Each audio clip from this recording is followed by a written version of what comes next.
Okay. Okay, good morning, everybody. I'm joined today by Jennifer Colledge, one of the partners at Colledge and Shields, and this is the next in our series of interviews with our clients to talk about how they've been impacted by the lockdown. So, Jenny, before we get into that, could you give us a little bit of background about the firm? Yeah, I'm happy to do that. We're a two-partner firm in Dumfries and Galloway. There's 9 of us in total in an office in quite a big building in Castle Street. And we mainly do family law, but we also do a bit of property, private client work, and quite a bit of litigation as well. And before the lockdown, how are things going with you? We were going really well, actually, and in fact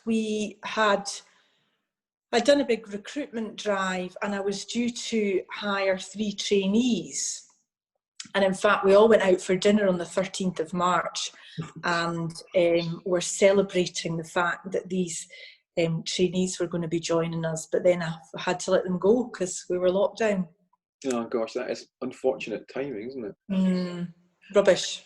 And so how did the lockdown after that, how did that impact on the business? How did you manage it?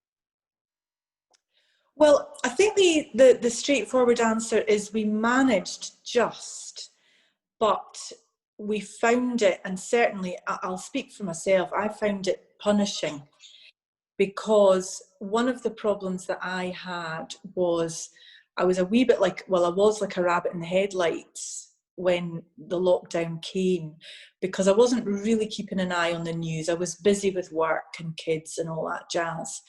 I knew that there was this pandemic, but I just didn't see it coming at all. So when things were hotting up, I went to Vodafone and I bought myself a gadget. Wait a minute. If I can find it. I can't find it. I think I've actually binned it. It was a phone that cost me £20. And what we did was I had a phone and Sandy had a phone, and people were phoning these phones when we were working from home just directly, but with no buffer. So I would be at my desk at home working and folk would just phone me constantly. And I didn't really know what was happening because, well, nobody did really. I thought we might be out 2 months because that's how long they were down in Wuhan. But I had no idea that it would just go on and on and on. So basically what happened was I filled my car boot with files, bought my phone for £20 and went home, basically. And did you furlough members of staff? Yeah, we did. I had to say to the trainees, I'm sorry, I can't start you because I can't train you if, you know, we're all in different houses. I mean, I would be able to, what could they do? They could maybe dial into a phone call I was having with a client or whatever, but they couldn't really they couldn't start their traineeship proper, was the view that I took. So that was hard because I was upset, you know, because I'd interviewed 90 odd folk and we whittled it down to 3 really good ones, and I had to say, I'm sorry, I can't start you. So we furloughed, yeah, we did furlough a few, two members of staff, I think, at the time. And Sandy and I and a couple of secretaries were set up from home. And I used to have to come into the office periodically because there's only so many files my car boot would take. So I could come in and get new ones. I also, again, our technology wasn't very good. So we would still have to get files feed up by a law accountant. So I would periodically get the files made up and literally take them to our law accountant's house. I would sometimes take the bin up the drive for her. It was kind of full on. My secretary was printing to the office, and at the start of lockdown, after the first month, I remember coming into the office with my 2 children and saying, right, I'll give you 20 quid each if you help me put this filing in order. So it took me and 2 children 2 days to put the filing in order. And then that enabled us to get the files made up to date so that the law accountant could feed them. So it was kind of hard. It was really hard, actually, because as well as people phoning this phone that I had for £20. I think I've got rid of now because it's not in the drawer. I was trying to homeschool my children. And in addition to that, the work that we do is, oh, sorry. Okay, we're back again. Sorry. That's okay. So, yeah, so in addition to homeschooling, the work that we do is really stressful. So people would phone up and they would be super stressed. I mean, I remember there was one guy who I was speaking to him about his separation, and he was pacing the room.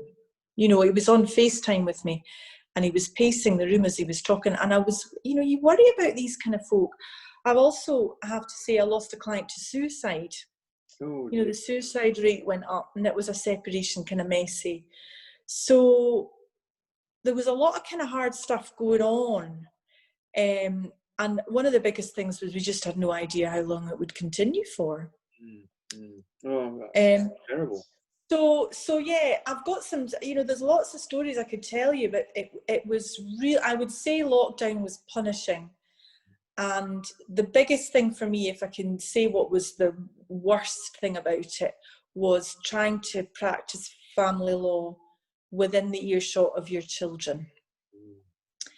Because, you know, I was in my home and the kids would come through, and because they would need a snack or they were stuck with their schoolwork or whatever.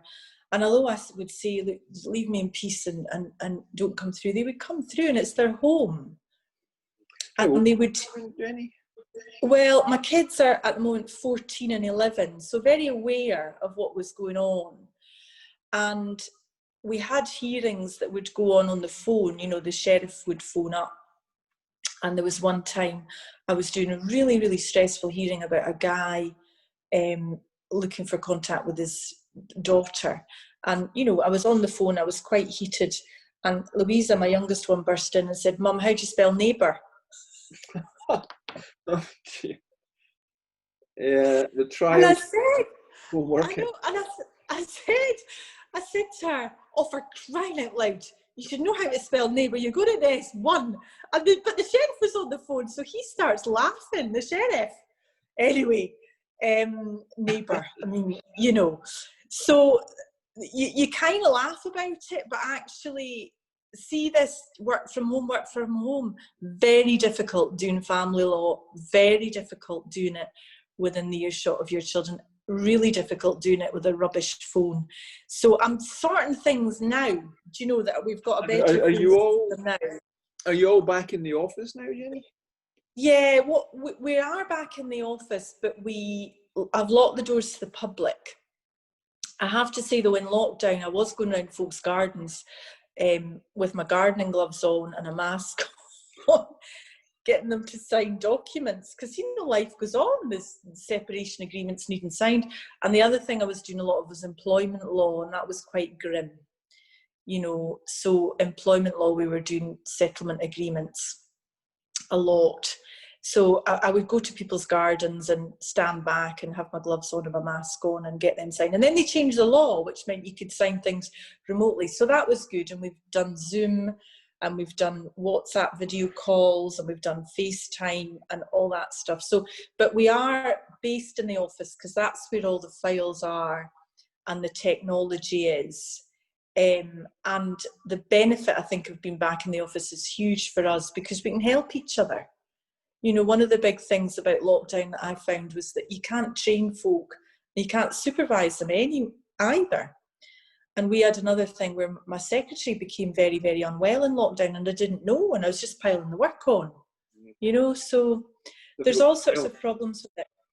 But we are, having said that, when you say we're back in the office, we've got a kind of luxury office in that we recently hired more space. So we've got a massive boardroom where we'll eventually meet clients when it's allowed. It's got about a table that's about 4 meters long. And every member of staff, apart from, there's one big room that has 2 staff in it that are more than 2 meters away from each other. And everyone else has their own room. So we can do social distancing. And there's 9 of us, not in every day. And there's 3 bathrooms. So we're okay. You know, we can social distance fine. And did you Yeah. notice an impact on business during lockdown? Did it dip? Did it increase? You sound like you were very busy. Yeah, it definitely increased. It definitely increased. And not only did business increase, but I felt as if it was like a hotline in that people would just phone me, you know, and I would say to them, can you scan in your passport and your driving license and all this, and we'll set up a file. And then I wouldn't hear from them again. I was just like I was a hotline. So that was an extra layer. But then I did it because, you know, why wouldn't I? Why wouldn't I answer my phone to people who were distressed? But there was lots of that kind of stuff. I also some of the things that happened. I'm going to write some of this down because, you know, I will look back at it and laugh. But they say when you're doing a Zoom meeting that you should have a nice quiet room, right? And the room that Anne was in at home, it's very lovely actually. It had a raised ceiling and it was big and it had a corner desk out looking over the garden. But I also had a rabbit in it. So we've got this rabbit called Bruno, who's absolutely lovely. And he kind of helped me and the girls through lockdown, because you look at Bruno, right? You look at him and he's got nothing between his legs. Nothing. He's not worried about anything. But there'll be times where I would be mediating or collaborating on Zoom, and I would say, now there's nobody in the room, but you might hear a little scuttling noise, and that'll be Bruno trying to get out of his cage, because when he wants out of his cage, he grabs it with his teeth and then he rattles. So I had to kind of explain that to the clients, and then of course the questions would come, could we see Bruno? Yes, no problem. My problem tends to be our dogs going bonkers when somebody comes to the door. There's just this hound of the basketballs in the background. Yeah, so I know. You're coming out of lockdown, Jenny. Are you seeing an uptick in business? Is it much the same? Yeah, I think that this is what I think. I completely freaked out when this happened. I had no idea what was going on. And I did a little spreadsheet for the bank, because I thought that we would have to borrow money, because I thought there would be a massive dip. And I thought, there's no way, if we can't get into the court and we're not in the office, we'll have a big dip. So I did a spreadsheet as to, you know, how I thought the fees would go. And actually it was way out, and thank goodness I was way out. You know, I was wrong about it. And we had as much money in the firm account at the start of lockdown as we did at the end, which was, you know, really, really good from a financial point of view, even though I've said I found it punishing, which I did. And I think for us, there will be an uptake, because what I'm hearing from clients is that the pressure that lockdown has put on families and couples has caused some of them to break, you know? That's hardly surprising. And it's hardly surprising, because although, you know, we had Bruno and the girls were doing their schoolwork and all the rest of it, it was hard. It was really hard. And it was hard phoning you and troubling you about all the stuff in your own home. And then, of course, you worry about your parents, and you worry about your business, and you worry about your friends. And so, yeah. So for me, it was hard. And I didn't have any relationship problems. But for families where there were chinks, you know, it's broken a lot. So sadly, but from a business point of view, you know, I think for us, there will be an uptake. And trying to look a little bit further ahead, let's look 3 to 6 months ahead.